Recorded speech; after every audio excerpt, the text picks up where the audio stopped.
Detail చూస్తే Visakhapatnam steel ప్లాంట్లోని blast furnace 3లో భారీ పెను ప్రమాదం తప్పింది. ఉత్పత్తి జరుగుతుండగా మెటల్ బయటకు రావడం ఆగిపోయింది. అధికారులు వెంటనే రంగంలోకి దిగి సమస్యను గుర్తించేందుకు శ్రమించారు. ఫర్నెస్లోని హోల్స్ తెరుచుకోవడంతో గట్టెపడినట్టు మెటల్ కరిగిందని అధికారులు గుర్తించారు. భారీ నష్టం మొత్తం ఉత్పత్తి నిలిచిపోయే ప్రమాదం తప్పినట్లు కార్మికులు చెప్పారు. గతంలో ఇలాంటి ఘటనలు జరిగాయని, కానీ ఈసారి అందరి కృషితో ఎలాంటి నష్టం జరగకుండా చూసుకున్నామని కార్మికులు వెల్లడించారు.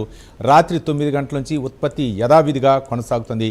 ఇదే అంశానికి సంబంధించి మరింత సమాచారం మా అసోసియేట్ ఎడిటర్ వాసు మరిన్ని వివరాలు అందిస్తారు. వాసు, రవి, స్టీల్ ప్లాంట్ ని వరుస ప్రమాదాలు వెంటాడుతుందని చెప్పొచ్చు.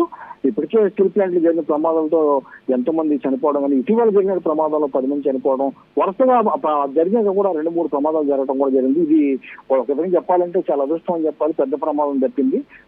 బ్లాస్ట్ ఫర్నెస్ 3లో మరోసారి భారీ ప్రమాదం, నష్టం కూడా తప్పిందని చెప్పాలి. అధికారులు అప్రమత్తం కావడంతో మొత్తం కూడా ఎటువంటి ఇబ్బంది లేకుండా బయటపడే పరిస్థితి ఏర్పడింది. ప్లాంట్ లో బ్లాస్ట్ ఫర్నెస్ 3లో ఉత్పత్తి జరుగుతున్న సమయంలో మెట్లు బయటికి రావడం ఆగిపోయింది. ఇది ఆగిపోతే బ్లాస్ట్ అయ్యే ప్రమాదం ఉంది. గతంలో కూడా చాలా సార్లు ఇటువంటి ప్రమాదాలు జరగడం కూడా జరిగింది.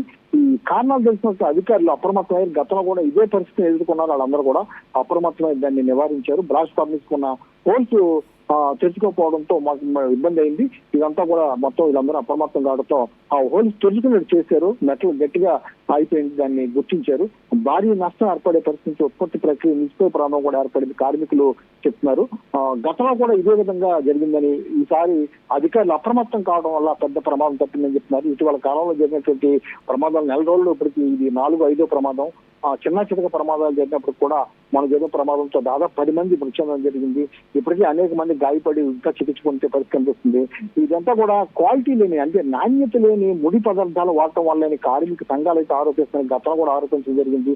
ఇప్పటికైనా యాజమాన్యం గుర్తించి న్యాయమైన ముడి పదార్థాలు వాడి ప్రమాదాలు నివారించాలి వాళ్ళందరూ కూడా కోరే పరిస్థితి కనిపిస్తుంది. Ravi, thank you Vasu.